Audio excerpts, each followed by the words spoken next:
Boys and girls, ladies and gents, welcome to another episode of Stadium Miguel. It's Uncle Silk. It's Dan. And Nick. Same corner, same time, brethren. How y'all feeling? It's good to be back. It's good to see you guys.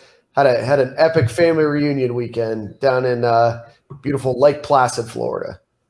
You guys keep going to these weird places in Florida. Lake Placid is a lot more unweird than the place I went, Wachula. That's true. Dan, have you guys figured out how to family reunion correct yet? Do you guys have shirts and stuff like that? No, we do not family reunion correctly. Years ago, they used to. So my family, just to give you guys a little bit of a story, has been in Florida I'm an 8th generation Floridian. So, for the last, 8 or 9 generations, my family's been here. So we've got family all over the state of Florida. So north, south, east, west. So try to bring as many people together. So that Lake Placid, Sebring area is a pretty central location. But, I know a great place in Wachula if you need to host it next year. That our family. So my part of the family hosts it in 2 years. So in 2 years, we'll do I'll ask you for that recommendation. I got you. How was your weekend, Nick? A whole lot of nothing. Just watching college baseball. Still getting called out about my hot USF take from a week ago. Still getting dragged. Nick, you got dragged on ESPN this weekend. Why don't you tell everybody a little bit about that? Yeah, I was called a certain Gator beat reporter. That's I need to change my @ on Twitter to @certain Gator beat reporter. But yeah, they apparently my tweet that USF was not very good made its way to the USF clubhouse. And I think honestly, if I'm being 100% dead ass honest, if they would have went on to win the College World Series, I should have gotten a ring because apparently I was their motivation. Unfortunately, hook 'em horns, beat them 2-0 in the Super Regional, so that ends the Bulls season. You think that they were too focused on your tweets and less focused on baseball this weekend? I mean, I would say that I was like probably their Tony Robbins. I was a big motivational speaker to them. Okay. They needed something to rally around. I seized the opportunity and gave them something to rally around. Probably helped them win the regional. I should have fired off some more negative tweets. Honestly, maybe they would have beat Texas. Probably. But I stayed quiet. I went humble because I'm a humble guy, as you guys know. Went humble for the Super Regional, and they didn't have the same kind of motivation. Corey, how was your weekend, bud? My weekend was beautiful, man. Just work. That's about it. Just work, family, man. Same old, same old. I'm gonna mix it up this weekend coming up, man. It's Father's Day. Woo! Big socks coming. Yeah. Big socks, big ties. Big socks. What you guys getting for Father's Day? I'm not a father. Nothing. Nobody call y'all daddy? The best Father's Day present is to say, hey, maybe next year. That's the best. That's the best Father's Day present I got right now. Yeah, the only Father's Day present I'm gonna give to myself is a high five and congratulate myself on another year of not being a father. It's unfortunate nobody calls y'all daddy. That's crazy. Here you go, Dan. Yeah. Boom. Well, shout out to the guy shout out to the one guy on the show that don't wear condoms. Me, man. Father's Day this weekend. So shout out to all the fathers. We're gonna get a lot of socks, a lot of ties, a lot of barbecue grilling kits. The same per usual. But what about love? Have we created that movement yet? Because when I asked you what's the difference between Mother's Day and Father's Day, you said love. Do you think the movement is gonna be enough? We're gonna get some love this weekend? I expect the kids not to throw the socks at me when they open the door. They may hand them to me in a nice gift bag. Okay. No, I just think Mother's Day is just different. Like you guys didn't even remember it was Father's Day. Y'all haven't bought y'all dad nothing. I could tell. I got my dad's socks, of course. He needed a new pair. He needed some new tube socks that because the old ones have green grass stains on them, and you can't have that. Where'd you buy mom? Mom gets a bunch. Yeah, you're right. Yeah, see what I'm saying? It's different. Dad's gotten all the gifts. He's gotten the spatula with like the Gator head logo in it. He's gotten socks. He's gotten ties. He's gotten golf balls. I've gotten those for him. Yeah, fathers' lives matter, bro. I'm starting this movement. So I was able to see my dad this weekend, which was great. But you're right. I need to go shopping for him, so I'll be doing that tomorrow. Getting that. I might go Sunday morning for my dad. I had a perfect opportunity to give him a card, give him a gift in person, but here I am. Going to have to mail it. Keep the postal service in work. Speaking of special occasions, obviously a much less or special occasion than Father's Day. We celebrate our 2-year Stadium and Gale anniversary, Silk. Nice. So Nick, addition to the show over the last 8 weeks or so, but Silk, Nick, over the last 2 years, Nick, 8 weeks, what have been some of your favorite moments, maybe some of your favorite interviews you've had? My favorite interview is still probably Chris Rainey. It's just hard to beat. I have to think about it, but I had some fun with a few people that came and hung out with us. But the Chris Rainey one was just like emotional. He took us to some levels where it was just deeper than football. So that's just one of my all-time favorite interviews, period, because it was just real. Yeah, no, I would say, Silk, you bring up a great point there. That Chris Rainey episode is still one of my favorites. Obviously, the Urban Meyer interview, uninterrupted for, an hour and 15 minutes or so. That was a ton of fun. But we've had so many, great people, from Danny Werfel to, Riedel Anthony to, people that I grew up idolizing to, writers and, announcers, people that we grew up watching on TV and listening to on the radio. It's been a really incredible 2 years. Nick, in the last 8 weeks or so, or in your time of being around Stadium and Gale, what are some things that you remember? I remember I was on the first show. You were. I was a guest on the first show. I think I complained about not being on enough. Yep, that sounds about right. And now I'm on every week. So I'll go. My favorite memories were the first show when I was on, and then my first show as a co-host.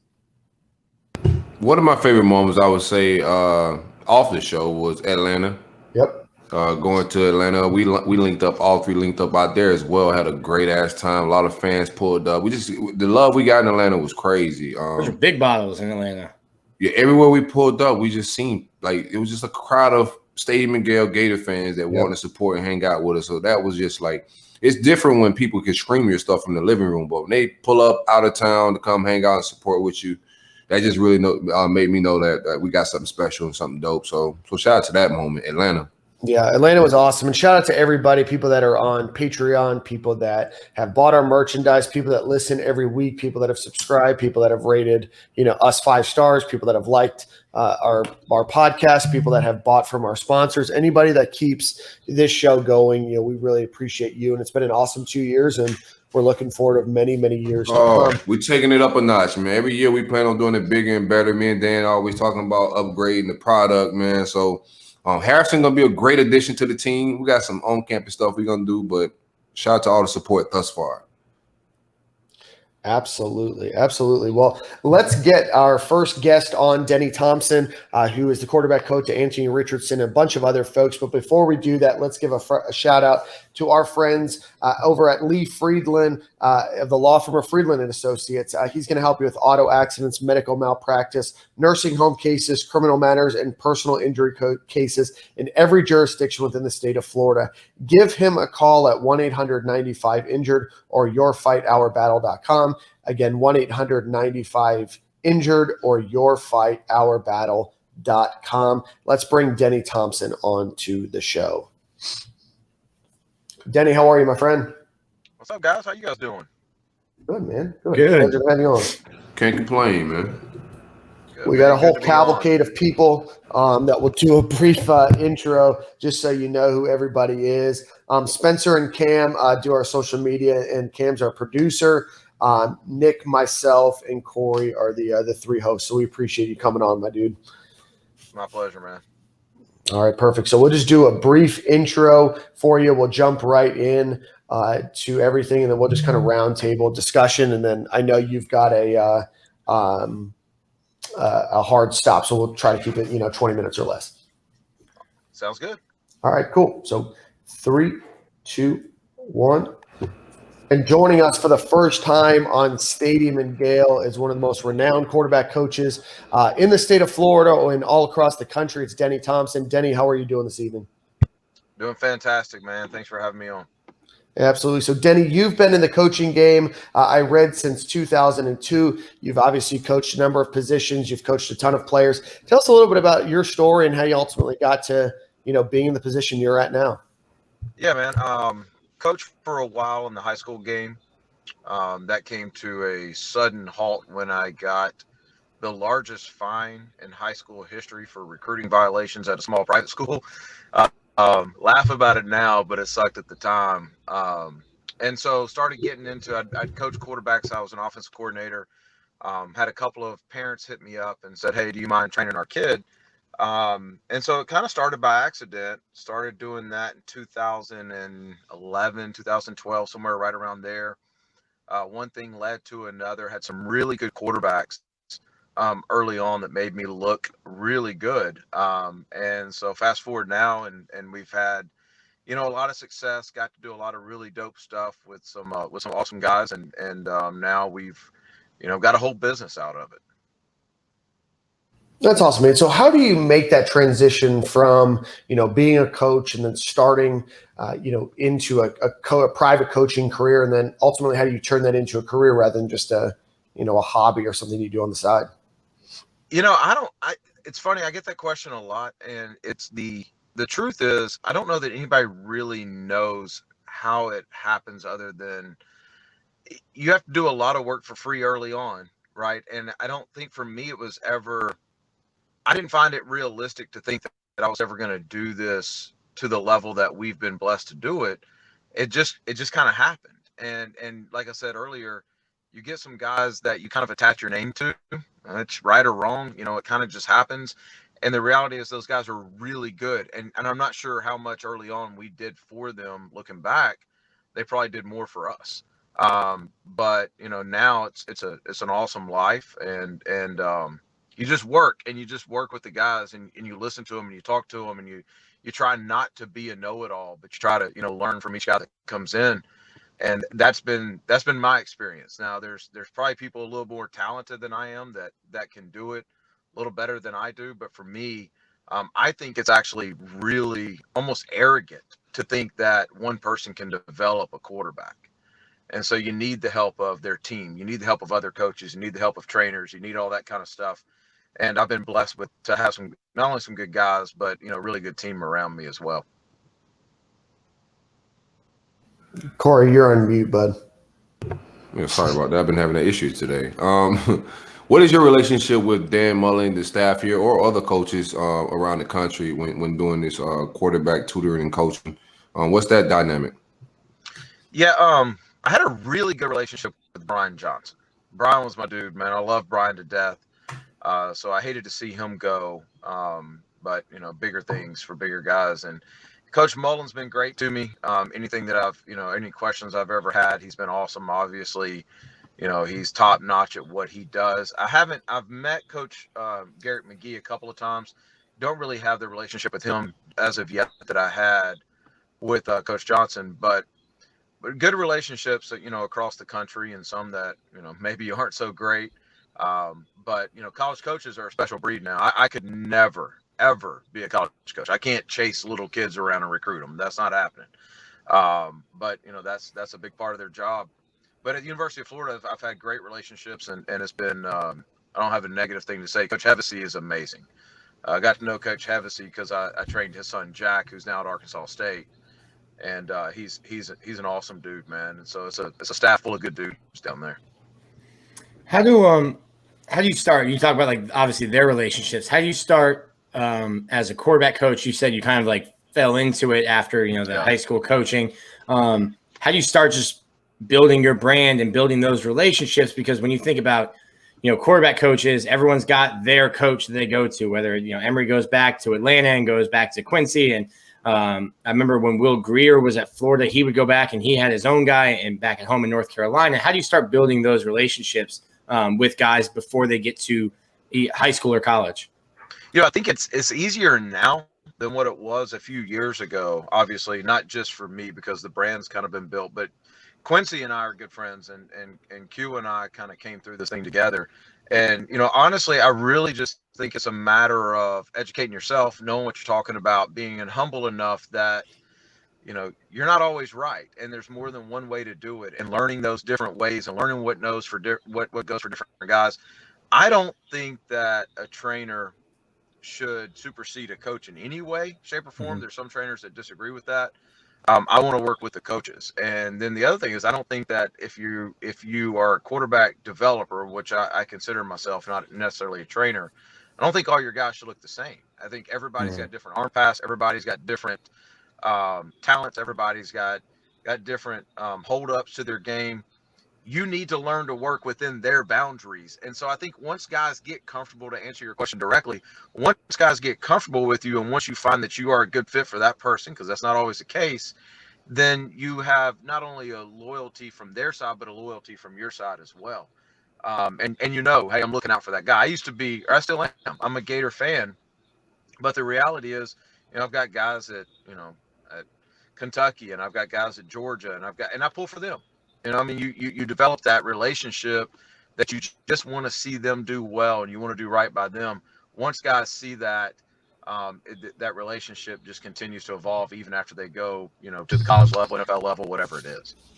When did you figure that out? That I might be comfortable teaching this, but hey, that's not what is best for this. Best for this athlete? When did you kind of come to grips with that? That hey, I need to treat everyone different because what I teach quarterback A might not work for quarterback B. I think it's like anything else. It's when you lose the freaking insecurities, right? Mm-hmm. It's when you realize that you're not the first person to do this. You're not going to be the last person to do this. If what we say is really true, that it's really about the development of these young men, then you have to ask yourself, am I the best option for these guys? And I think when you come to the realization of, hey, I'm doing this for a living, I've got a dream gig for a living, we're doing really well, we're paying bills, it gets that way because you care about guys, and it gets that way because those guys perform, right? It's like you can't teach 100 guys one way and none of them have any success, and on any level think that you're successful just because you're making money off of them. Your success is directly correlated with their success. And if what you're teaching is not going to equal success for them, you need to move on, not just for you, but the bigger thing is for them. And so I learned that pretty early on, man. I learned that there's a way that I teach. I'm a pretty intense guy. I'm a pretty aggressive guy, but I'm also a very analytical guy. And so if that person doesn't fit my mold, then why would either one of us waste time, money, effort, resources, anything on each other? Mm-hmm. Denny, I want to touch you a little bit about Anthony Richardson, who you're working with. When you took on Anthony Richardson, where was he at with his development, and what have you seen over the years that you've worked with him? Man, I love Ant. Ant's one of my favorite guys. I started working with Anthony right after his junior year of high school. His high school coach had been hitting me up for a while, had been telling me about this guy. And we finally linked up. It was right after his junior season. And it was interesting because the first time I saw him, he had just hit a growth spurt. And so there was a little bit of awkwardness, and he was just kind of coming into his body. And it was like, okay, there's something here. There's this freak as far as talent goes here. What do we do to get this out of him? And what you don't know until you really get to know Anthony is how smart this dude is. Like next level, insanely intelligent, very coachable. One of those type of guys. And so he and I kind of hit it off right away. Worked a lot before his senior year, leading up to Elite 11, all that kind of stuff.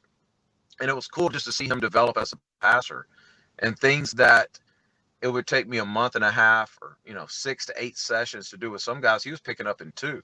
And he's just that smart of a guy, and it was instinctual to him. I'll say this about Anthony. He from a baseline talent perspective, he may be the best I've ever worked with. Now, what that looks like developmental wise is still to be seen. But as far as the talent is concerned, there is no ceiling for what Anthony Richardson can become. Silk, you're on mute again. I wasn't talking, but I got a great question.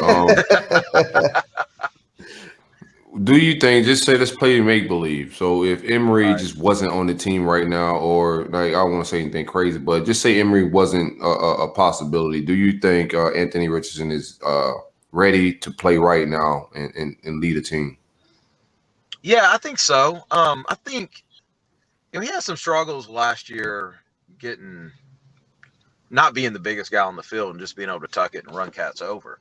But I think him realizing that and him being, self-aware to, I got to get better in these certain things. It's been a really good off season for him. So without, I mean, I'm not going to pull him back his leg. I until you see it, you don't know. But I think if, as a Gator fan, if somebody said, hey, Ant's going to have to start from jump, I'd be comfortable. I'd be excited. I'd be a little nervous. Like, I want to see him get those first couple of mistakes out of the way. But like I said before, you're going to see some exciting stuff once he gets going, man. He's legit. How do you? I think dealing with failure is probably important at all positions, but maybe even more so at quarterback. How can you work on that? Because you're going to have maybe some bad throws in training, in your practice, but you're not going to really deal with, hey, you were the starting quarterback when you lost to Tennessee, and how do you bounce back and how do you deal with that? Yep. So how do you kind of train that, I guess, that mental aspect of just dealing with failure? So that's that part I was saying. Like, it's arrogant to say that you can develop somebody, because you got to have that part. You got to have that fall flat on your face in front of 80,000 people part. You got to have the, people doubting your skill set and just playing against guys that are bigger, faster, stronger than you and figuring it out.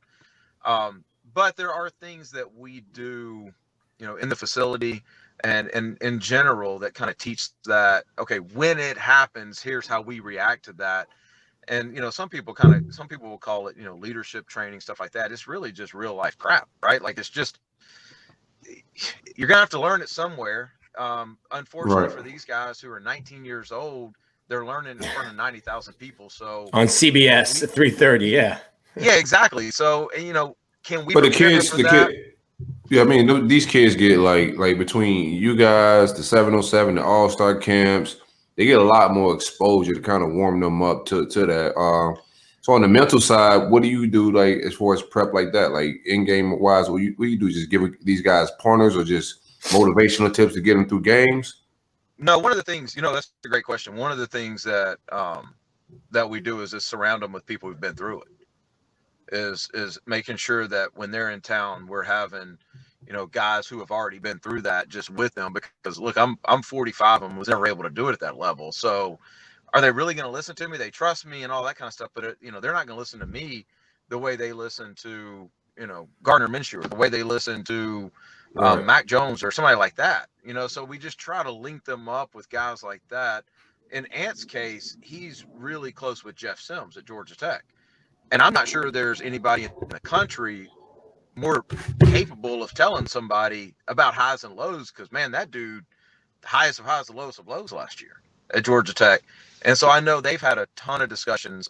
Joey Gatewood and Ant have trained together a lot and have had a lot of discussions about the expectations and, how to handle some of that failure that's going to come your way. But it's a great question. It's hard for me to do because I'm not there, and I'm, 28 years older than what they are.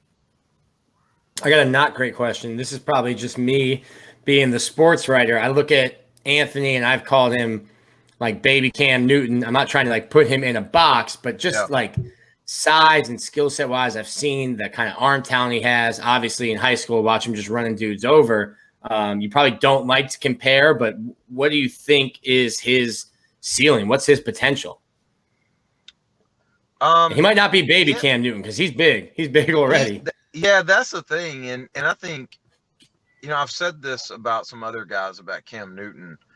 I think the resources available to these guys, all the way, even at the college level, this is different than what Cam had, even whenever that was he was in there. So these guys, they develop as passers quicker. And I think I think the one thing that people are uncertain about is his ability to throw the football or to be a passer. But it's there. It's there. That's almost every black quarterback ever in the history of quarterbacks, Denny. Yeah, no, I mean, you're not wrong. You're right. It's one of those things where it's like, I don't understand it with specifically with guys like Anthony, because how much does he need to show you?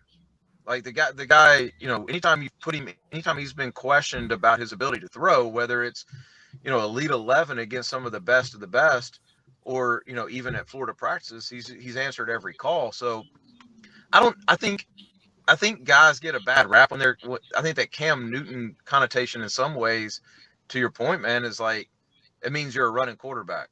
Ant's a quarterback that can run. He's insanely intelligent. He's going to pick up the offense. He's going to go through his progressions. He's going to go through his reads. Here's the important thing to know about Ant, though. Like his progression, because he's so talented running, may be 1 read, 2 reads, take off. It may not be Kyle Trask 1, 2, 3, 4, 5. Right. It may be 1, 2, go get you 10, 15 yards, because that may be the best way to win football games. I like that take. You think we get to a point, because I think even if you're saying, like, okay, well, if you're not getting to your 3rd read, well, then you're not a quarterback. Well, it's like, well, hey, my 3rd read might be worse than me just taking off and using my legs. I think it's a very stupid way to look at the game. If the point of the game is to move the chains and to advance the ball down the field, and you've got a quarterback who can go 1, 2 and get you 12 yards, well, your 3rd read's probably not going to get you 12. It's either going to be a home run ball, a pick, or an incompletion, right? So, 3rd, 4th progression with Anthony, like, are you really maximizing what he can do for your program if you're asking him to go that deep? He could, but if I was his offense coordinator, I probably wouldn't ask him to. Real quick, Denny, you say you did this for free a long time. I know how that goes when you do things for free. Most time you're just passionate about it. Why are you so passionate about making quarterbacks better? Man, you're crushing it with the questions here. I'm trying to be a professional podcaster. That's all, Denny. Man, come on. I don't need all that in my life now. I think for me right now, I'm going to be honest with you guys. A big part of my passion is people telling me I couldn't do it early on. Like I was in the finance world, 2008, like put me on my ass. Broke, homeless, the whole 9 when I started this thing. And so I heard from a ton of people, man, go get a real job. And so now to this day, it's like I wake up, I've got this, great business. And it's kind of like all right, screw y'all to all of y'all that told me to go get a real job, because it wasn't a real job even 10 years ago. So I would be lying if I said it's just, hey, I want to help the kids' passion. It's not. There's greed in there too, right? Like I want to prove people wrong. But I will say this. When you get that first guy at each level, for me, like the first guy that had a ton of high school success was addicting. And then it was the next guy who, started their first college game regardless of the level, or got their first scholarship. The first guy we had signed, that was the next level. Now what drives you is championships and draft picks and, the whole draft day process. And, I hope that I'm a couple years away from being driven by Super Bowls and Pro Bowls and eventually Hall of Fame things. That stuff's addicting, man. That we've all got that competition in us. Anybody that covers or played sports has that competition. And, I want to be the best at what I do, but more importantly, like, I want to be able to flex by going, hey, look at that dude's success that he's had as well. Denny, what's next for you then? I know you're talking about championships and everything else. Do you continue to grow your brand? Do you continue to, add more coaches underneath you? I mean, how does this grow bigger? Or is it just a continued passion project?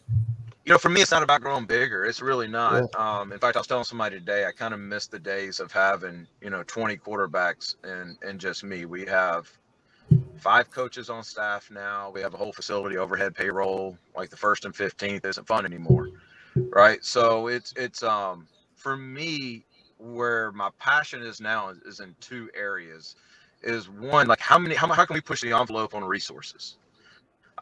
We've been blessed that this has turned into a business that we can spend money on these guys, getting them the resources they need, whether it's cognitive testing, whether it's nutritionists. How do we find and push the envelope on that development piece for every level, whether it's, high school, college, pro prep, pro? How do we do that? The second thing for me right now is, and the rabbit hole I've really gone down this year, is that mental piece. And I'm not talking about reading defenses. It's like there's guys that walk into the facility that when they walk in, like the whole room raises. We all know these cats, right? Like they walk in and everybody raises to a level before they even say or do anything. What is that? Like we always call it the it factor, but let's dig deeper. And what is that thing? And I'll give you guys a great example. There's a guy at University of West Florida who I think is the best player in Division II football, Austin Reed. He can walk in our facility. It can be full of SEC quarterbacks. Everybody knows when Austin's in there. Like he's just got it. And so we've been doing a ton of studies and a ton of interviews into, what is that? Can it be taught? Can we duplicate it? Emory's got a lot of that. I've gotten a chance to know Emory. Emory's got a lot of that.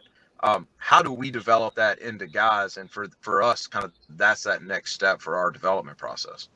What part of that do you see when Emory walks in the room with more alphas? I think it's like a little alpha energy. When Top Dog walk in the room, he just got top dog energy. It don't matter if he threw 8 picks last week. What do you see from Emory that gives you that vibe?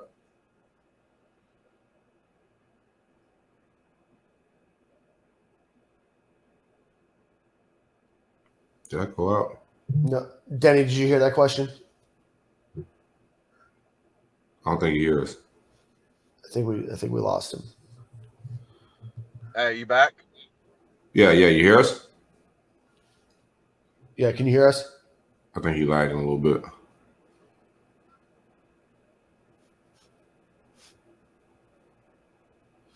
I think we just lost him. All good.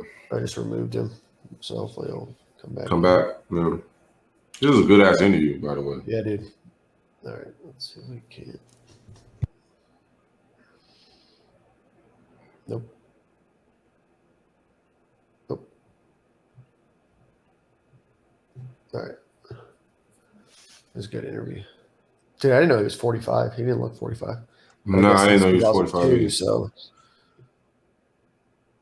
that shit was getting real good right there too. Dog, what and the better fuck? and better. That was a good ass question. I need that Emory question, dog. Fuck. I thought he was trying not to answer it first. He's like, damn, that's a good question. I was like, oh, shit. all right, let's try him again.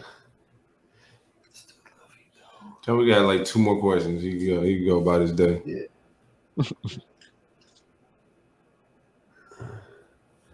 Just waiting on him.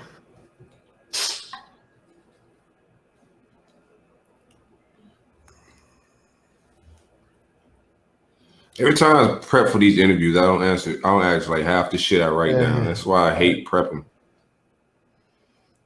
All right, Denny, you there? I think you're on mute. Your microphone connected?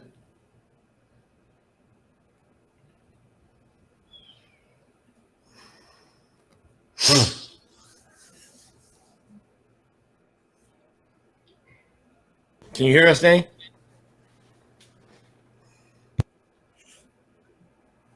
I don't know what happened. He didn't seem to like move or go anywhere. So I think he's struggling with like the settings or something right there, right? yeah. Because his video it wasn't lagging that time. Right. Damn, I want to ask those questions. It's all good.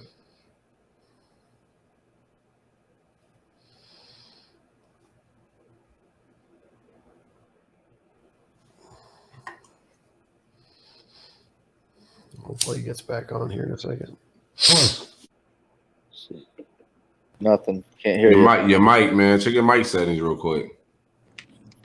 It's probably the mic permissions or whatever. Hey, yeah. Can you hear me now? There you go. Yeah, I got you now. Man, I'm sorry, guys. I'm at the radio station right now. Like, you're good. You're good. Silk said you were running away from the Emory question. You were like, no, we're talking about my guy and we're not talking about Emory. It's one of those like, what? That signal? Yeah, I thought you was faking the call drop for a second. No, man, I'm sorry, guys. I'm sorry. No, you're good. Yeah. No, you're good. Pretty much I was asking, you were talking about Emory Jones. He's one of those guys. I think it's just like an alpha or about some of these guys. It don't matter if they had a bad day or a bad week before, they still come in and they still a dude in the room. What are you seeing from Emory to give you those vibes? You hit the nail on the head. Exactly that. It's like every time I've ever been around Emory and I've been around him maybe, I don't know, 10, 11 times. So not that much, right? Exactly that. He's that guy that you walk in and it kind of puts you in a good mood. And it's just a natural deal. It's like I want to be around the guy. Like I want, even if he's not on his A game, he's still kind of that even kill, big eye, big chest. I'm here to do work, it's like this. It's like everybody talks about, bringing people up to your level, man. Forget that. Like your level may not be high enough for them. So you want to bring them up to the highest level they can go. And it's like Emory has that natural thing, man. He's always had it since the very first day I met him. He's a fun guy. He's somebody you want to be around. And honestly, like Anthony is kind of that silent assassin. Like he's the guy that's going to sit over there and you just you can feel his presence, but he doesn't yet have that let's go about him. And so I think it's awesome that he and Emory are getting to kind of go through this together, because I think they're helping each other out. And I know they're pretty close together. So, and then you got the cats below him, like Carlos, who's able to just kind of eat all this up, and he needs a little bit of both of them. So I just think it's a great room, man. Hey, well, you're a Gator fan. One more quick one. I'm sorry, Dan.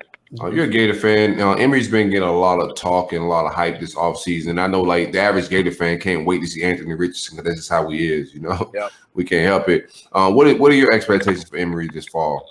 I think he's going to have a huge year. I think, the thing about Emory, like, if you're really unbiased about it, and you think about the plays he's been in, they've taken some shots with him down the field. They haven't let him throw as much as what you'd like to, because they didn't. I mean, why are you going to take Kyle out and let Emory throw? But Emory, he doesn't look that big, but man, have you guys ever seen him fall backwards on a run? It's like he's a powerful, twitchy guy. So he falls, he's always falling forward. He's always getting that extra couple yards. I think when he settles in and he's comfortable and he's not just in there for a play or two, I think he's got a chance to really light it up. And the cool thing is, I think there's still a little bit of like a competition element. If Florida's smart about it, and you know what you got with Anthony as well, you're going to play that as long as you can anyway. Denny, I want to ask you a question. Obviously, we live in a society now of instant gratification. And I mean, it's not just now, but I mean, I think it's more prevalent now than it's been, of instant gratification and playing quickly. And if you're not playing quickly, you're transferring out. How do you mentally talk to these guys about potentially waiting? Emory Jones has waited for 3 years. Anthony Richardson is going to probably, wait, another year or two before he's the starter. How do you mentally talk to them and keep them focused and, continue to strive every day without getting beat up? Yeah, I won't name names, but I had one kid, and it's not at Florida. I had one guy that Georgia kind of wanted to leave. No, and actually not him. I knew y'all were going to say that. Tennessee, which one? Tennessee, Georgia? Yeah, no, I had one that for the first time, really, that I talked out of it this year. And for me, it's more situational, right? It's like, is that still the best spot for you 2, 3, 4 years down the road? Kids don't want to hear the hard truth, which is that transfer portal it's not pretty, man. Like there's a reason, probably in a lot of cases, there's a reason you're not on the field. If you think you're going to enter the portal and you're going to get in a better situation as far as quality of program, you're probably wrong. You may get in a better situation for you, which is fine. Joey Gatewood, perfect example, needed to get the hell out of Auburn because we all knew the situation, right? Still don't know that he's, ready for that SEC level. I think he is. We're going to find out this year, but that's a situation of a kid where the transfer portal needed to happen. I would say they're split, and I think it's purely situational on is there a better fit for you, and does that fit mean that you need to move down a little bit? But in a situation where it's very, very talented guys just waiting their turn, man, wait it out, especially with this COVID year. You can get your master's degree on scholarship. You can get 6 years basically. Let's see what'll happen. And if you graduate and you still haven't gotten in and you still got 2 years, then be a graduate transfer somewhere. I think it's just the world we live in now. It's instant gratification, but you hit that portal and it's the same flaws you have, whether it's personality or development or in your game. The portal's not washing that and making you a better player. You're still the same player when you get to, that new situation. Wherever you are, there you are. Yeah. I do think this though, guys, and one thing we got to wrap our head around, these are 18-year-old kids making life decisions. Right. And I think they get places and they become 20-year-olds and, maybe they're a little bit wiser and they realize, well, damn, I made the wrong decision. And so I think there's a lot of that, and by the way, I would say half the people in the portal are there because the coaches told them to go there, right? They don't want them at the school anymore. Yeah, let's talk about that. That's a different element. Yeah, that's why like like a lot of these scholarships ain't guaranteed 4 years, man. They push you out. No scholarship is guaranteed 4 years. The coach can say whatever he wants, but if they get a new kid, a new running back that they think is better than you, hey, hit the road. Well, it's a brutal reality. I mean, when you get to that level of college football, like those coaches' jobs are to find your replacement, no matter who you are. That's their job. So, it's going to happen year after year. And then the stupid NCAA rules of the last year didn't count. I mean, that didn't help the situation at all either. So, yeah, I mean, kids get moved out, I would say as much, if not more, than kids just deciding that, the grass may be green.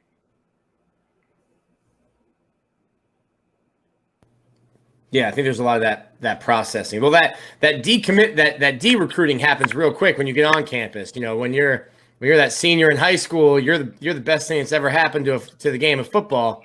And then that first practice comes along and we got to put you back down. And I think that there's a lot of eye-opening moments for kids. Just, you get Nick Saban and you get all these coaches telling you how great you are. And then all of a sudden you're in a practice jersey and you're getting MF'd up and down the practice field. And you're like, what the heck happened? This isn't the coach that was calling me.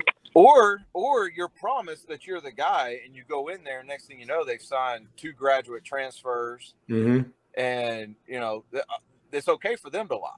Yeah. Right. You guys striking a nerve with me here because I do think that, there's instant gratification from all of us, but at the same time, like there's legit reasons why these guys are hitting the portal. It's not just because they're turds. Right. Well, perfect. Well, Denny, man, we really appreciate your time. We know that you're a busy guy. You're a quarterback coach. You got a radio show. You're all over the media. Tell everybody where they can follow you, where they can listen to you every week, and just pimp yourself up a little bit. Yeah, pimp yourself up. At _Thompson is the Twitter follow. Denny Thompson Jacks on Instagram. We have a radio show called The Sports In. Me and a former Seminole, James Coleman. On every night on 1010XL here in Jacksonville. You can go to sportsden_live and follow that if you're bored. But, who knows what we talk about. Sometimes it's sports, sometimes it's just random stuff, man. But we're just having a good time. There's a couple dudes trying to enjoy life, man. Big fan of what you guys do, though. Like, real talk, man. Everything you guys have done, you guys have crushed. So, big fan of you guys. Man, just likewise, man. I see you everywhere working with, the right guys, doing positive things, man. It's dope stuff. Appreciate the opportunity to talk to you guys.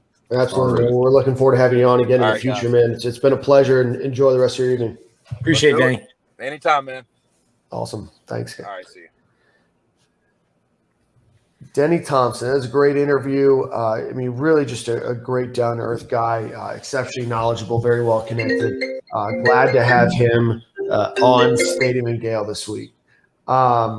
If like what he said they were trying to find there, if you can figure, because we just like call it the it factor, like what he was saying, right. And you kind of just like take it for granted. Like that's a crazy concept that these guys like, well, how can we? It's not just some mythical, magical thing. How can we bottle that? Figure out what that is. What are the components of that? If you can figure that out, man, and you can process that and teach it, shoot. Yeah, I think Urban Meyer can do that though. I think that's his psychology of what he does. I think a lot of shit that Urban Meyer does is take that little whatever that is, that fabric, that energy, and he pulls that out of people. I think Amar used to talk about it on this show, the way he said special stuff in Space Jam, Mike special stuff. The special stuff. I like that, Spence. But I think it's a lot of his psychology. I think so too. But I also think a lot of it is finding the right coach for you, and just because you're a big name, a guy like Quincy Avery or Denny Thompson, it's about finding that right connection, right? I mean, Silk, you've probably. You felt this way. I know I felt this way. Nick, you felt this way playing. Somebody will tell you something, 10 times and you'll listen to it.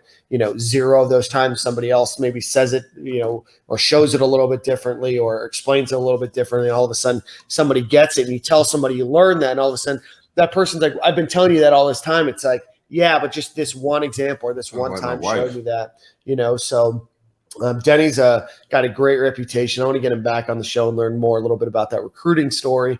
We ran out of time, but want to find out a little bit more about that. But Denny Thompson is a great guy. I mean, Quincy Avery and Denny Thompson, two great coaches to be leading Florida's future quarterback.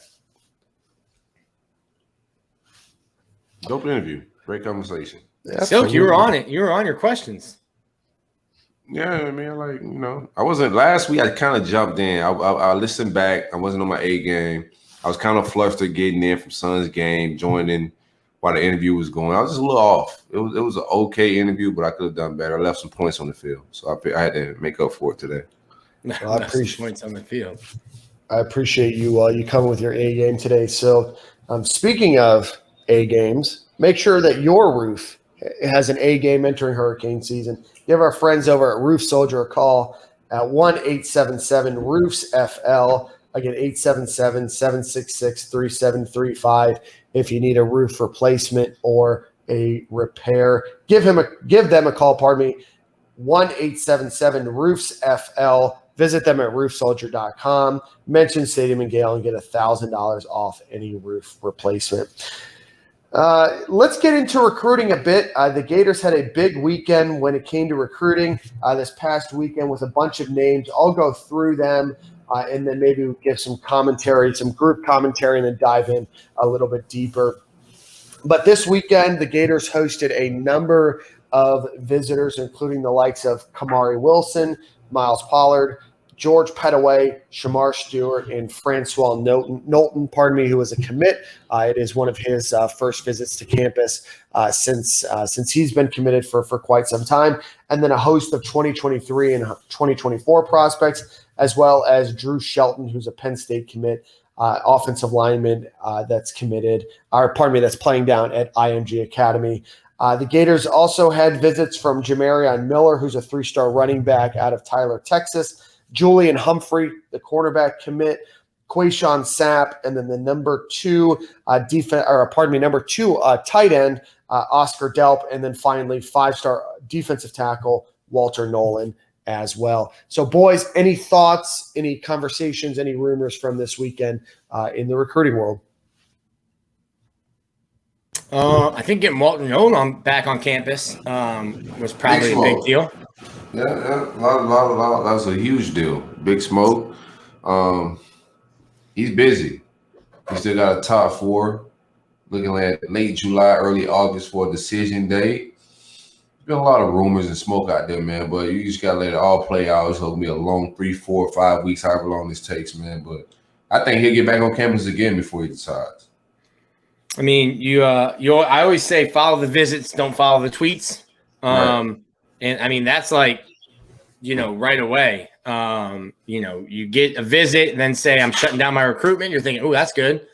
I do put caution in there saying, like, listen, no one's ever had a bad official visit. And these kids had, unfortunately, because of COVID, hadn't been able to even visit anywhere. Officially, unofficially, whatever it was. So I thought, well, maybe Florida getting all these guys on early. You're riding high in emotions, and you get a lot of kids that are like ready to commit on every official visit they take. So I was like, maybe that's just riding high in emotion. But then he goes out, visits some other places, and comes right back to Florida. And you think, okay, well, maybe they're doing something right. Maybe there is something to this. But that's like you've got your quarterback in Evers, and if you get someone like Nolan, like that's where you start, like the class just starts building itself. Like, hey, I want to go play with these guys. Guys want to play with Nolan. Yeah. Like Nick Evers is killing on the recruiting trail. I had a funny little tweet about him this weekend. Shout out to that.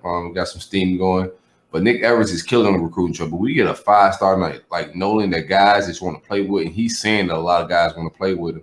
This thing could take off, man. Shout out to the staff, man. They doing something different. I sent you guys an ad. What's the guy's name? The new recruiting guy on the recruiting staff getting busy on the Twitter streets. But it's definitely some different energy from the recruiting staff than what it was in the previous years. Yeah. So you gave us the name of Kelvin Bolden, who joined the staff a few months ago. Previously was Southern Miss and a few other schools, but Kelvin Bolden is a name that has been popping up. Let me ask you guys a quick aside, and then I do want to come back to recruiting. Nick and Soak, you guys just talked about it being a big name. Walter Nolan, big 5-star defensive tackle. People want to play with the likes of him. There was a discussion that I actually saw on the Rivals message board this weekend, Nick, which was about Nick Evers. And Nick Evers was not going to be ranked in the Rivals 250. He's going to be a 4-star quarterback. And, some of the discussion came up with players want to play with other players that are elite, that their ranking says they're elite. Do you think that matters a ton to these kids? Do you think being ranked in the 250 means a lot to other prospects? Or what are your thoughts regarding that ranking and the, I guess, perception of being elite? I think guys just want to play with guys. I think a little bit of what Denny was saying when he was on, and these kids know who the alphas are when they step in the room. So I think Nick Evers, when he was a 3-star, he was recruiting like this and had crazy buzz. Even with the receivers, he knows from Texas and whoever else is trying to play with him. I just think when he's in the room, guys know he's that guy. I don't think where he's ranked that really plays a whole lot into him recruiting. No, I think a big thing for Evers was just getting on campus, one for that big junior day they had, and then again for that first official visit weekend. Just being from Texas, just getting to meet these guys in person. And, you hear about all the time, like the quarterback sets up like a group text message between the guys that are committed and stuff like that. But I think it's just kind of like you can get lost not being in, the 7-on-7 in the state of Florida and that kind of stuff. And then you might get into a situation if you got a quarterback from Texas, like, well, I don't know who that is. Is he like a big deal? Is he a big deal in Texas? I think you kind of feel that, feel the guys out once you get to meet him in person. So I thought it was a big deal that Evers was on campus, twice in a week to kind of meet all the other guys that were either commits or being recruited. Yeah, and so I guess with that being a little bit more direct in that question, I think that both of those lines of thought are really good there, especially for Nick Evers, obviously being on campus and being around these kids and showing that personality to them. But I think part of the where I wanted to go with the question is, do you think being ranked in the 250 or that perception of where your ranking is nationally might convince you to go onto a campus with a guy like a Nick Evers to be, recruited by him? Do you think that matters much in the high school ranks with other prospects? Who, me? No, I don't think so, because you can be a 5-star, and if you just don't have that leadership quality of recruiting guys and getting them on board, it doesn't matter. You know what I'm saying? Like, people don't want to just go play with you because you got 5 stars. Like the guys that Tebow got on board when Brandon Spike said I was going wherever Tebow was going, I think that was just because of Tebow's leadership skills, not because he had 5 stars, So I just think some of these quarterbacks, some of these recruits just can flat out recruit if they're a 3-star or a 5-star. I don't think it matters. Yeah, I think you could be star chasing to an extent, but you could meet a 5-star and come away, as a player, and be like, oh, I think that guy's goofy. Like I don't mess with them. So I think it's more of person to person and how you gel with somebody, what's their presence. Because as a quarterback, you're expected to be a leader. And I think Denny hit the nail on the head. There's more than one way to lead. Mm-hmm. And he's saying, well, maybe Ant needs to develop this more, but maybe that's just, it could be Ant's style. And he knows Anthony Richardson more than we do. But maybe you're just that kind of silent, to do what I say, watch what I do kind of thing, more so than a rah-rah guy. But I think, more so than what your highest ranking is, it's more so based on how are you with these people in person, face to face. It's a combination of two. You can't be a 1-star and then got Tebow energy. You know what I'm saying? Like, all right, bro, you sounds fun, dog, but you got 1 star, my man. Relax. No, I know that Dan was giving locker room speeches before hockey games, and I think he was 1.5 stars. So you can definitely do it. I think the team was listening to him. So yeah, get you grab the water, pal. You guys are wild. You guys are wild. I don't want to keep going on this. I don't want to get dragged. Outside of that, it seems like, obviously, as you can imagine, the Alabama game seems to be the one official visit. I know Francois Knowlton, I know a number of other players have said that they're going to be back for either unofficial or official visits that weekend. Your preference, you're a top-end recruit. You get one official visit, guys. Do you take it at the biggest game of the year where maybe you're sharing that spotlight with a bunch of other folks, or do you take it maybe at a smaller game where you're the big fish in the smaller pond? It's tough. For me, I would take it if I'm really trying to make a sound, solid decision. Because like Denny was just saying, like a lot of it's not, you're 18 trying to make the best decision for you. By the time you're 20, 21, maybe you realize it wasn't. I'm not going to a game as my official visit. You're not getting the chance to talk to the coaches or be with the coaches as much as possible. Sure, you're going to see a dope environment, but you're not getting that one-on-one time. You're not going to see the coach break down film with you, stuff like that. I'm taking my official visit now or after the season if my decision date is later. And if we have the means to do it, I'll go to that Alabama game and figure that out. But I think from a recruiting standpoint, you're not going to get the most out of your visit if you're going and using that official visit for a game. You're going to see the game day atmosphere, but you're not going to be able to interact with the players that much or the coaches as much as you probably should if you're making a really informed decision. Yeah, I think a lot of what Nick said matters. Like your timeline, when you plan on enrolling, signing, all that matters. So if I'm an early enrollee guy, I probably want to take my official around this time, probably make a decision before fall, just to be comfortable. From a late February guy, I'd probably take my official visits, after the season. Still wouldn't want to do it during the season, during the game. I'm with Nick on that. I would want to do it before, after the season, just to get the full breakdown of all my resources and everything the school offers. But right now, yeah, it's peak season. I think most of the kids, early signing day is the big signing day now. So most of the official visits going down now makes a lot of sense. Kids want to get on campus early, decide early and all that. Yeah, this is the time. So I'm not mad for staff taking official visits right now. I think all these kids that it's not that like they're official visiting here and then going to Bama in February. You know what I'm saying? I think they're taking them all now. Yeah. Yeah, no, absolutely.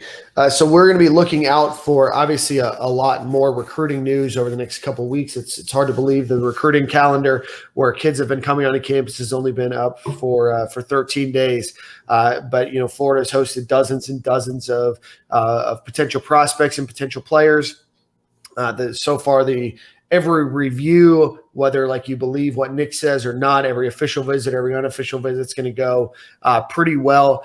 Florida is still looking to add to their class and looking to gain some more recruitments. But so far, it seems like Jules Montaner and Wesley McGriff, the crime dog, so far they're recruiting.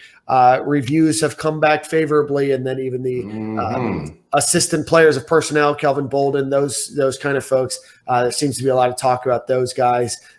Bro, when I shot the heavy seat, but when he finally get rid of heavy seat, bro, I can't wait for that upgrade because everybody that leave, we get an upgrade. So, boy, when we upgrade that offensive line, we're gonna be cooking.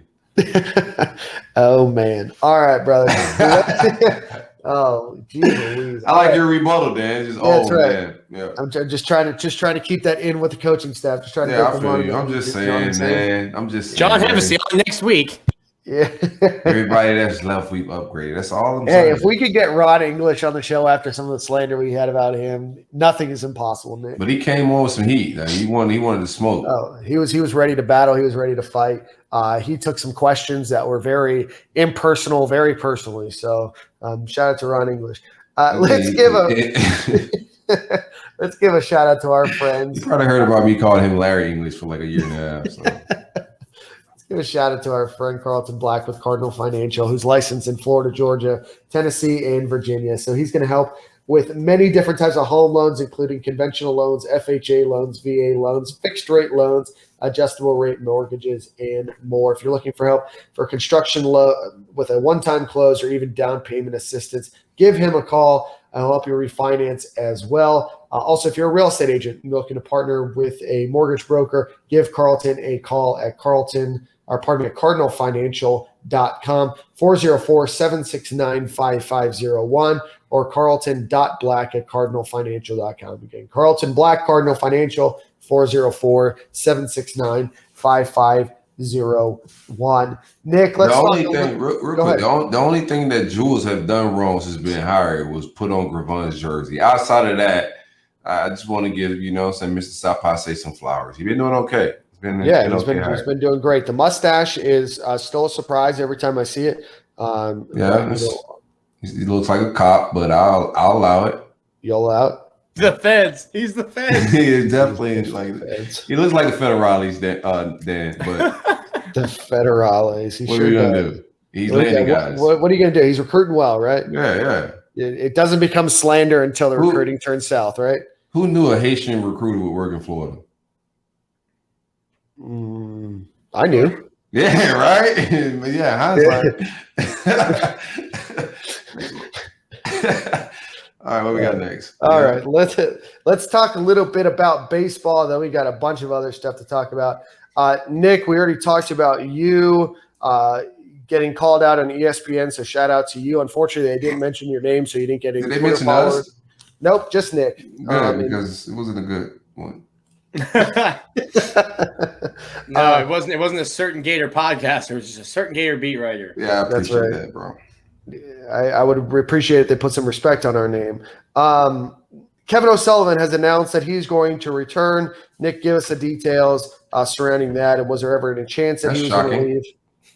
Yeah, I think if you listen to the podcast, or if you read, if you're on, our message board, I don't think that was a surprise to you. There were just so many things. Like, listen, Kevin O'Sullivan has proven to be one of the best college baseball coaches in the country.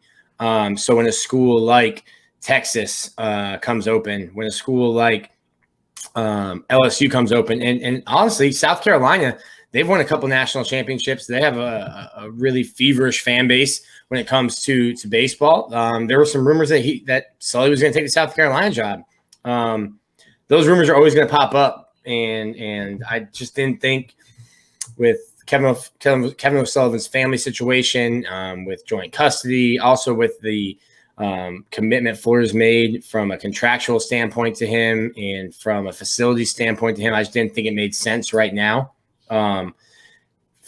LSU's got a guy. He's like the Bear Bryant, Nick Saban of LSU baseball, and Skip Bertram. He won, I think, 5. I'm getting the timeline wrong. He won 5 national championships in like a 10-year span. I think the way college baseball is now, you're never going to get someone to win, that many national championships in that kind of short time span again. But you're never going to have another Skip Bertram at LSU. And as good as Paul Mainieri was, he's not Skip.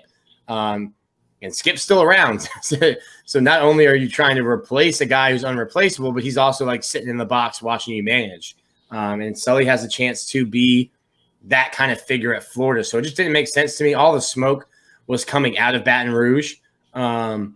So I just never thought it was, and the people I would talk to in Baton Rouge said the interest was mutual. I don't think so. They said they backed off because of some baggage. That's what the Twitter. The Twitter streets reported from some podcasts that had 400 followers, I believe. Oh, okay. That the board of regents or the board of directors at LSU turned Kevin O'Sullivan down because of baggage. I thought to myself, Ed Orgeron sleeping with co-eds, Will Wade, players on wire and everything else. Like, I thought that would be enough to. This is the hill they're going to die on. Yeah, that Kevin O'Sullivan was the hill that they're going to die on. Any rumors to that, Nick? It's time to get some honor. Yeah, there's rumors. There's rumors that are out there. No, I'm not asking you to address those rumors. I'm asking you to address don't throw the board of directors into TMZ, bro. Don't throw it. I don't. Yeah. We're not. I'm not trying to be TMZ here. I don't think, from my sources, I don't think it ever got that far. And it's interesting because, like, if we go back, like LSU, I think the old AD Joe Oliva would probably leak stuff to people and get his message out there. I specifically remember like the Hurricane Matthew, and that was like war of the beats, where it was like LSU would put this out and Florida would like off the record tell us stuff, and we're like, well, off the record, I'm not going to go to bat for you. If you want to put like your name to it, we can put, you know, a story out there with quotes about stuff. I just never thought I never thought it even got that far. Maybe Kevin O'Sullivan would be interested in hearing what LSU had to say, but I just think when you consider the total package of what was going on, that it wouldn't be a move that he would make, and I just don't think he maybe listened, but I don't think there was real interest to the point where, hey, we've got a contract set that's agreed upon by both parties. We just have to take it to the Board of Governors. And then the Board of Governors were like, you know what? No, I don't think so. I don't think it got that far, despite what the reports are out of LSU. Okay. Well, it's not even out of LSU. It was just like a podcast with 400 followers, according to Dan. So. Yeah, that One Nation, One Pod, I got tagged in that a ton because they came out before Florida season was even done. And I think the tweet was like, just got the call or just got the text I've been waiting on. It's Sully. And I'm like, who are you? Like, I don't know. I got tagged like 40 times in this tweet. I'm like, I don't know who these people are or what they're talking about, but like, it's not. I love sources, man. Well, we'll welcome back Kevin O'Sullivan on to back to GatorNet. Well, not back to. I mean, he never left, but you know, continued best of luck to him. It's going to be a little bit of a different baseball team though next season. Nick, last week, Corey Acton, Jordan Butler, and Brock Edge. It was reported, that they would be heading elsewhere. And then the list got a little bit longer over the last couple of days, adding Hunter Meek, Chase Centella, Mark Roberts, and Ben Specht, who are all also going to be seeking potential greener pastures elsewhere. So that's 7 potential transfers from this program. Nick, can you break those down for us a little bit more? And then is there anybody that Florida's looking at in the transfer portal to come to Gainesville? Yeah, so if you look at it, Hunter Meek pitched a little bit, not too much. Andrew Roberts, Mark Roberts, this is the second year, didn't record an inning. He's been in the transfer portal for a while. Chase Centella, I think his came out right after they had their exit meetings. And then a guy like Brock Edge is a grad transfer. He went to, his dad was a punter at Florida, so he had ties to come to Gainesville. He went to community college at Santa Fe before he got to Florida, and then really was just a defensive replacement late in innings. He graduated, so he'll be a grad transfer next year. I think he's probably looking for an opportunity to get some real playing time. Corey Acton's a guy who's been on campus for a long time and kind of was just playing behind a freshman in Colby Halter. So for Corey Acton to leave, I think the writing was on the wall there. He got a pinch hit opportunity against Kentucky, got a hit, and then kind of started the rest of the year.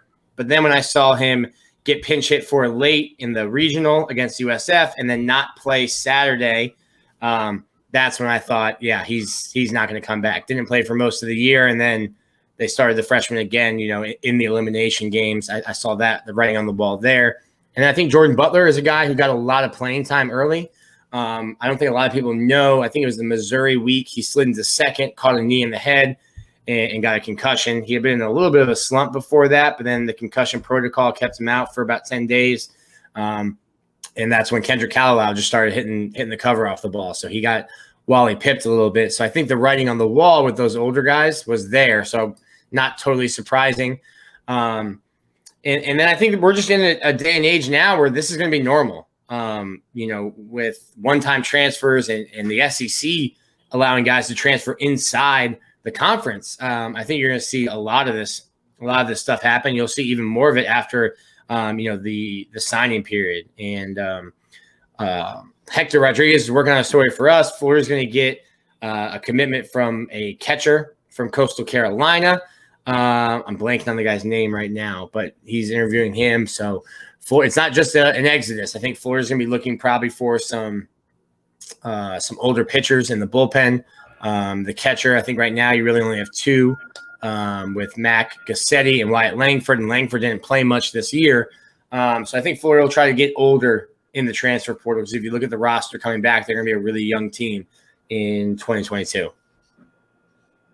Nick, which of those transfers, again, Corey Axon, Jordan Butler, Brock Edge, Hunter Meek, Ben Specht, Chase Centella, and Andrew Mark Roberts, is the biggest loss? It's gotta be Specht, because Specht was a preseason All SEC player. But then I think I'd slotted him in as the closer because that's kind of where he had been. And then they really wanted to get Franco Alum on there. Specht and Sully had a little falling out after the South Carolina series, and just didn't see him pitch. So, like, he's a guy that I would say, oh, that's a loss because of his potential and what he had done already, but one that wasn't surprising based on his usage this year. And with how talented he is, he's a guy that should be getting 30 to 50 innings a year, and I think he got less than 20 this year.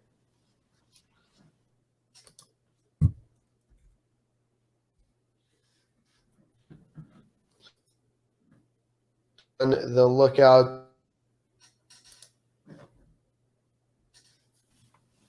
our Florida Gators baseball team next season as it looks a little bit differently. Want to discuss an article from Fox Sports by a writer named R.J. Young. He lists Newton as the best college football player of all time. Tim Tebow was ranked number 10 overall. Your thoughts, boys? Let's so go. Give me a second off. What happened? I'm sorry. Steve, listening? Yeah, I am a little bit. But... No. I am a little bit. I'll go. I think Sports. Go ahead. I'll go. I think like anytime you're doing one of these top 10 lists, you're gonna piss somebody off. I'd have a hard time. I mean, you can talk about how great Reggie Bush was, or maybe how great Vince Young was. Obviously, Tim Tebow. But yeah, I think you'd be hard pressed to like make a big case against Cam being number one. And I think probably the only people that weren't surprised about Cam Newton's one season at Auburn were probably Gator fans who knew what Right. Newton could be. And if you look back now, I think Gator fans are saying, well, what if Cam had never transferred? Like, what would that dynasty be? Where would Florida be right now? So I'd be hard pressed to put Tebow above Cam. And then, I mean, you can make arguments, but I don't know if I would, be persuaded to put somebody above Cam. What was the list? Cam season? Newton, number one. No, what was the list comprised of? Best football player of all time. Best football player of all time? Best football player of all time. Yeah, Cam Newton, number one. Reggie Bush, number two. Vince Young, number three. Tommy Frazier, number four. Herschel Walker, number five. Jerry Rice, number six. Dan Morgan, number seven. Coral Springs legend, Dan Morgan. Number eight, Baker Mayfield. Number nine, Steve McNair. And 10, Tim Tebow. Yeah, they tried Tim Tebow on this list. I know I'm a homer as hell, but they tried my guy for sure. Baker Mayfield. Let's be respectful here. Yeah, I like Cam Newton a lot. I think that Cam Newton was an incredible player. I thought that he probably changed the game, in college football more than a lot of players have. I think that Tim Tebow, just by the sake of the fact that he played longer and had longer longevity, started 3 years. Obviously, right. Cam Newton had the one stellar year, but I think the staying power of that, to be the first person to win a Heisman Trophy as a sophomore, to lead your team to a national title as a freshman and a junior, have an undefeated regular season your senior year, and consistently be able to do that is why I would put Tim Tebow higher than Cam Newton. Correct. I'm with you on that, man. The accolades is just crazy. I got Timothy as the GOAT of college football. Just from accolades alone, what he did. You know what I'm saying? Like, I know he had a lot of great players around him. So did Cam Newton. I think Cam Newton had the greatest one season. You know what I'm saying? I think that one season he had at Auburn was bananas, the shit he was doing. But let's talk about like the greatest college football player of all time. One season don't get you that. Yeah, I would agree. Other names that I thought, should be higher than Cam Newton. I would be hard pressed not to include Cam Newton in my top 10, but I think that Reggie Bush probably deserves it. I think Tommy Frazier was the most electric player I've ever seen in college football. What he did at Nebraska was just incredible. I didn't obviously see Herschel Walker play, college, but just seeing videos and stories. I just think that there's a lot of names here that rank a little bit higher than Cam Newton. So I wouldn't be, against putting him in the top 5, maybe top 8, but number 1 overall. Whose list? Is this somebody's list? He's just a national sports writer with Fox Sports. Yeah, with Fox. Yeah, he's just probably bored. So I got to make it somewhere. I can't make it just Tim Tebow 1, Reggie Bush 2. They got to mix it up and get a little weird with it. I get it. Yeah, and he went different. I mean, he got clicks. I mean, he got a sports podcast that, I'll be honest with you, I don't even know who Trevor Young is. I'm talking about it, right? So, interesting list nonetheless. All right, boys. It was top 10 college football players, not just total football. Right, yeah, college players of all time. Let's do our favorite segment, buy or sell. Still start with you, Kyer Elam. Buy or sell more than 4 or more interceptions this season? Yeah, I'll buy that. Thank you. I think you get more than 4. I think the pass rush is gonna make this defense very opportunistic on the back end. So yeah, give me 4 for Kyer. I'll take 4. He's not gonna get thrown at a lot, but I think we'll get some tip balls and a lot of opportunities, and he'll be able to jump some routes from this pass rush we'll have this year. That's why I sell. Is I think if you're game playing an offense against Florida, you see, okay, well, who's covering? Kyer. All right, well, then the other one is like a Jaden Hill or a freshman or somebody else. Hey, we're going to try that guy instead of trying Kyer. I just don't think he'll have the opportunity that the other guys will. So that's why I'll sell on 4.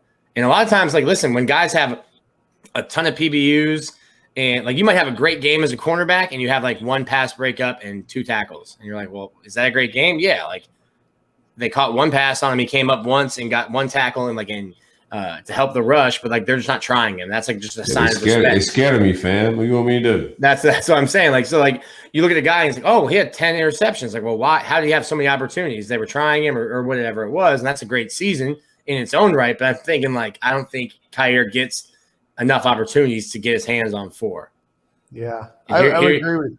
This is my new shtick, Dan. I'm just gonna talk bad about everyone, and it'll make its way to the locker room. 4 of these. I mean, they've had to avoid some Gator goats in the past, and those guys have gotten more than 4. So I think he gets 4. We'll figure it out, but I think he gets 4 or more. Yeah, the Gators haven't had their number 1 cornerback get 4 interceptions in a season since Tease Tabor in 2016 for probably that exact reason. So I'm going to sell 2, but I think if anybody could do it, Kyer Elam had 3 his freshman year, 2 last season. It'll be interesting to see what he does.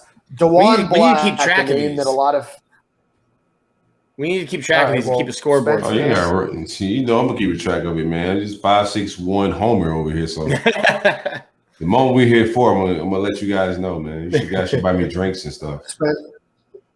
Spence, we need to create a little scoreboard, and at the end of the year, we'll the winner will get something, or the loser will have to do something. We'll figure it out, but buy or sell will have a meaning. Well, we'll announce in the next couple of weeks. Just get this DeJuan Black I mentioned. What do we have? All right, so DeJuan Black, a fan favorite, a guy that everybody's excited to get on the campus. DeJuan Black, 150 or more snaps this season. Buy or sell? That's like, yeah, I'll take that. Buy that. I'm buying a lot of shit today. I got cash to blow, Dan. He's got cash. He gets paid on Friday. He's putting all on play. You're gonna pay the advance, man. Got you, man. Buying it.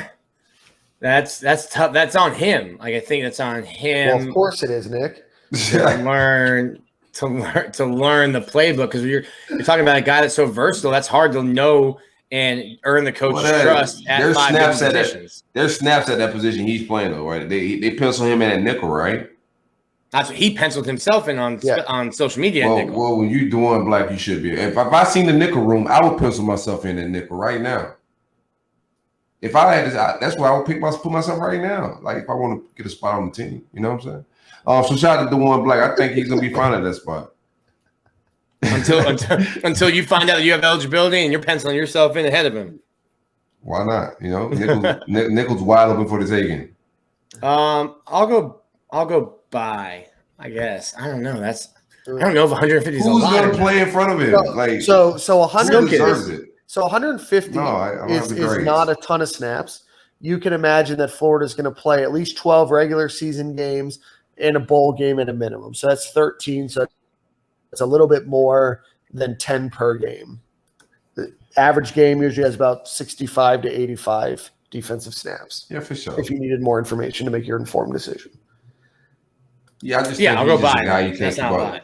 It's a guy you just can't keep off the field, man. We just need those type of athletes. I know this staff love guys that could just do a lot of freakish things, even if they can't tackle. So I think he's going to get that. All right, so we got a buy, and I'll sell. I think that there is going to be some players that play ahead of him. I think that he's still going to be learning the playbook.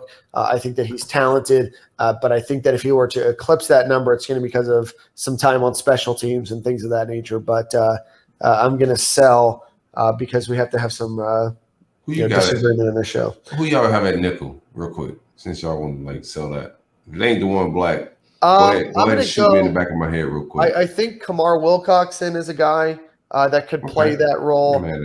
And then I think the kid from Jacksonville, whose name is escaping me right now, that played last season. You guys say what? I'm be honest. Johnson, yeah. Out of those three guys, the only thing that will keep DeJuan Black from starting over them is the playbook because he's just a different type of kid. I think he's a better athlete than those guys, but we'll see how it works out. All of that, I like that. I like that room of Nichols. I take that back. I wouldn't start Nick. You wouldn't start at least right away. that was a quick U-turn. Yeah. You had the navigation was telling you, hey, turn around. It's a lot of talent right there, man. You know what I'm saying? I was underestimating a few things. Where would you start? Nowhere. Very good. Where would you start at FSU? Everywhere. Everywhere. By the way, I can play tackle there. So just so the internet know, or just so the people that are listening know what happened on the internet this weekend, FSU had a visitor whose last name or first name is Ba. It was his last name. Oh my God. And Kenny Dillingham, who's the offensive coordinator at FSU, played the Barbara Ann song from the Beach Boys circa 1967, 68. That video got so much slack. I'm pretty sure that Zach Blostein of 247 had to delete the tweet because that tweet is no longer available on the internet. So, Yo, it got ratio to like the smithereens. He had to get rid of it. To absolute oblivion. That's some goofy stuff. I think we're going to call him Dopey Dillingham. Beret. I was like, that's the first time I've ever seen anybody play music for an urban kid that wasn't hip hop, and it was Beach Boys. That's insane. I don't even think his parents were alive when that song came out. Bob. Oh man. All right. Nick Silk, Anthony Richardson, 50 passes. I'm selling it. Selling 50 passes. Okay. I think the only time it's the same deal. Like I think if you're buying that, then you're almost selling Emory Jones as a passer. And like I think that you would then be putting him in to do like kind of like what Denny said. It's like, well, Emory hasn't thrown the ball a lot, but why would you take him out to throw the ball? And not leave Kyle Trask in there. I think Emory Jones can throw the ball. There's some areas that we've talked about in terms of touch and anticipation, leading receivers, stuff like that we're still waiting to see. But if you believe in Emory Jones, I don't think you're taking him out just to put the other guy in to throw it. Well, so let me ask you, Nick. So last season, or to run it because they're the same guy. So I don't even know why he would be on the field, but they do run the ball differently. So last season, Kyle Trask had 437 passes and Emory Jones had 32. The year before that, Kyle Trask had 354, Felipe Franks had 71, and Emory Jones had 38. So Emory Jones went down just a little bit, but it shows that Dan Mullen is willing to let a backup throw the ball. According to our fans, that's hold on, Daniel, because 16 of those 32 came against Oklahoma. So in the games that mattered, in the games when Florida cared, because you can't tell me, I was at the Cotton Bowl, you can't tell me that Florida really cared about winning that game. Half of his passes for the year came in that one. So Dan wasn't giving Emory the opportunity to throw the ball. He was when it was like, hey, Kyle, you've had a great year. Why don't you just ride the bench with us now? Get bad, Nick. I feel you, bro.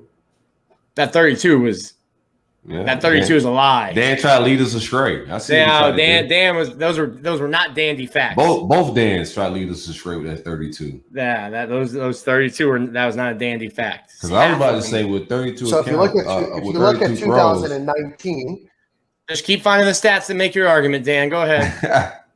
No, that's exactly what I'm doing here. So in 2019, when Emory Jones threw the ball 38 times, he had games where he threw 4, 6, 8, 7, 3, 3, 1, and 6. So, you're not asking for much more out of a, starting or out of a backup, quarterback than maybe 1 to 2 additional passes, per game. So I'm going to buy that. I think that Florida's going to get some big leads this season against your teams like USF and FSU and stuff like that. So I'm going to go over 50 passes on the year. And I'm going to go double nothing on this bet. So Nick has to pay me, put that on the board, Spence. Put that on the board. Yeah, put that on as a daily double. I just think even if we get up big, Dan Mullen's going to be thinking Emory Jones need reps. I'm not going to think – I don't think he's going to be like, yo, let me get my young boys some reps. Because he didn't do that with Emory. I think he's going to be thinking like for the season – I need to get Emory more in-game reps and work on some things. So I just don't see the opportunities being there unless Emory gets banged up or something like that. But I don't see it. I think he'll try to get Emory confidence high, get his stats up, all that type of stuff. Just get his, you know what I'm saying? Get him some mojo cooking. Yeah, I get it. All right, last question. The street's ready for Anthony though, but they got to slow down a little bit. They are ready. All right, boys. Last question. DeMarcus Bowman, buy or sell 40 rushes? I'll buy it because I don't think you're going to get when Dan first came from Mississippi State, we were talking about, he has like a bell cow and someone's going to carry the ball 65% of the snaps, something like this. I don't think Florida's got one that will run away with it, and I think you'll see a very healthy mix of those guys. Maybe someone gets the hot hand in a game, and they'll get 15 carries a game. But I think you'll see it's probably like those low numbers, when you get into arguments with like rival fans, and they're like, "What do you mean he's good? He only carried the ball 32 times." And you're like, "Yeah, well, everyone carried the ball between 60 times and 30 times, and there's 5 different guys that have done that." So to give you guys some additional facts, because I like to be factual with my information that I provide, you make sure I'm giving you the full picture. Allegedly. And in every season that Dan Mullen has been here, he has had at least 4 players rush 40 times, including the quarterback. So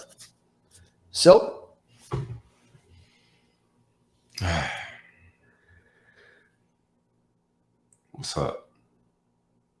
Marcus Bowman, over under 40 carries. Buy or sell 40 rushes.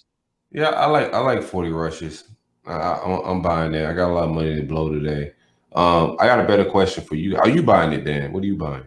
I do not buy that he will get 40 rushes. I think that he'll get somewhere between 25 and 30. I think that Naquan Wright, Malik Davis, Damian Pierce, Emory Jones, Anthony Richardson, Lorenzo Lingard all kind of chip away. And I think DeMarcus Bowman gets the opportunity to run a little bit, but next season, not this one, but next season. I think this is what happens. I like your take there, but this is what I think happens. I think in one of those little 20 carries you think he's getting, he gets one of them joints and he just goes crazy, Dan.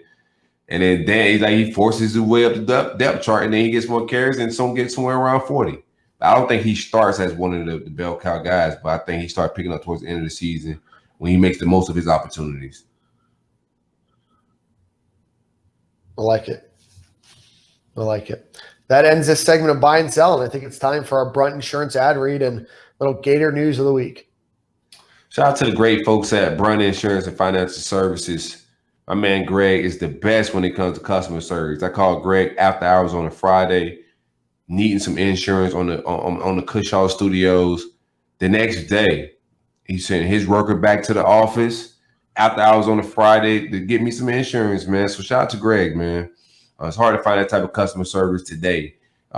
Anything you need, from the panhandle to the keys, my man Greg got you. Home, auto, renter's insurance, business insurance, life insurance. Give him a call at 954-589-2204 or visit bruntinsurance.com. Big policies, big coverage. Let's go. Very good. All right. Gator news of the week. Kyle Trask has been announced that he signed his 4-year, $5.5 million slotted deal with the Tampa Bay Buccaneers. So shout out to Kyle Trask. And let's get together. Let's go grab some dinner at Burns. Your treat this time. In Gator sports, the athletic season is done. Was it last time? No, I'll get in the second time we go. Oh, okay. Of the Gator sports teams, the Gators had 21. I thought you went out to eat with Cal without me, bro. I was about to be mad. Yeah. We get together every other week and just enjoy exquisite meals and hearty steaks. So unfortunately, you as a non-meat eater can't enjoy. Yeah, I feel you. They got salads though. Everybody got salads. Everybody has salads. That's right. Of the Gators' 21 athletic programs that competed this season, 16 finished in the top 20 of their respective sports, including one national championship in teams men's tennis, and then one national championship in men's individual tennis, and then one national championship in the men's 200-meter dash, which we'll talk about a little bit more here shortly. So congratulations to all the sports teams at the University of Florida and another great year. In men's tennis, the International Tennis Association regional awards came out. Head coach rookie Ben Shelton earned Rookie of the Year. Head coach Brian Shelton was named as the International Tennis Association Southeast Region Coach of the Year, and his top assistant, Tanner Stump, was named ITA Assistant Coach of the Year. So congratulations to those folks. In women's tennis, McCartney Kessler was named the International Tennis Association's Most Improved Senior for her 18-3 record in the Southeast. So congratulations to her. In men's swimming, the qualifications are still going on, but congratulations to Kieran Smith, who qualified for the Olympics in the 400 meter freestyle. In women's tennis, they finished 7th at the NCAA championship. Men's track finished 4th, including an unbelievable performance. Did you guys see this run by Joseph Fanboulet, who won the national championship in the 200-meter dash? I did not. It's wild. So he's a tall guy, bigger dude, kind of like Usain Bolt. Not comparing him to him, although he did run the 10th fastest time in college history with a 9.91. But he had a bit of a slower start out of the blocks. They make that turn, and then he just glides like a gazelle running, overtakes the lead, holds off a challenge from, I believe it was LSU at the finish line, but just looked like an absolute machine when he was at his top end. So if you haven't seen it, check out the Stadium and Gale Twitter feed. It's there. Nick, Corey, go watch. It is an absolute feat of magic to watch. Aubrey Monroe made the United States softball team, and Mark Colzavari, very good, made the USA baseball team for the Tokyo Olympics. So congratulations to them.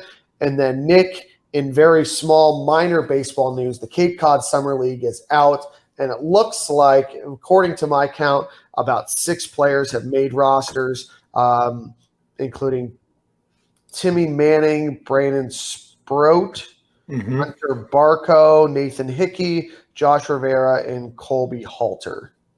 Yeah, I think Hickey is he'll be there just until the draft. I expect him to get drafted and sign. Okay.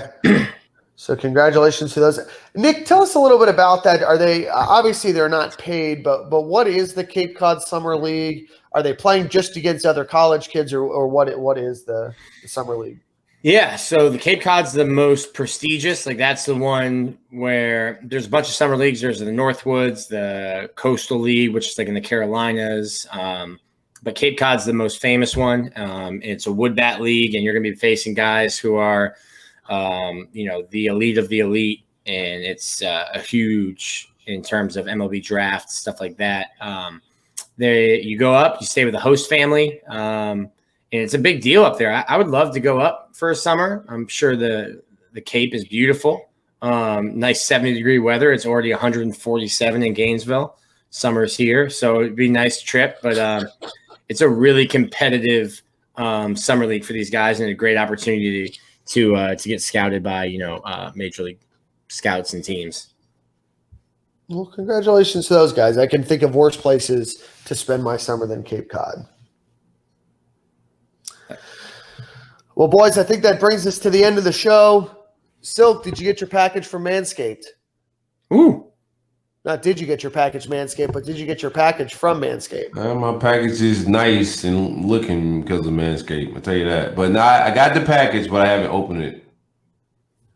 It is a shaver plus a deodorizer, and I have to double check, but it's sitting on my counter. Package. Yeah, package for your package.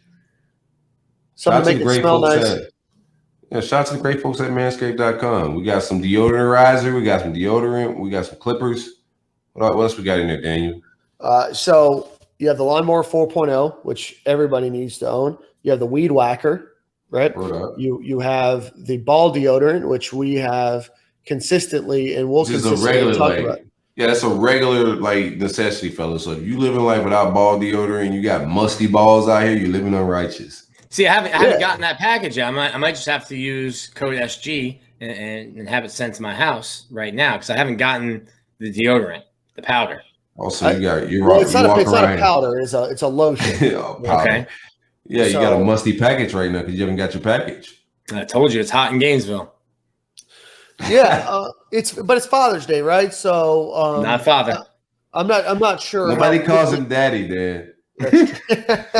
When is not a Father's Day, Dan? Do we just celebrate that 364? Yeah. Y'all celebrate that every time y'all go buy condoms. But easy. All right, so tell us a little bit more about Manscaped. I forgot, my bad. I forgot your mom listens. Shout out to the great folks at manscaped.com, man. The best of the best when it comes to men grooming. My package is nice, trim cut, I got to give it a nice little Caesar fade. I'm excited to open this new package and figure out if they got me a new fragrance on the ball deodorant. Be sure to use coupon code SG at checkout for 20% off and free shipping. Very good. I was at the store. I was at Target with my brother-in-law this past week, and he was about to buy Manscaped while we was going to the line. I was like, "Yo, what are you doing?" He's like, buying some Manscaped. I was like, "Dog, I know you don't listen to my podcast. Don't even lie." There's no coming back from that. You can't lie your way out of that one. No. I was like, "Bro, I get you 20% off. You about to get robbed in here. Put that back. I got a coupon code for you."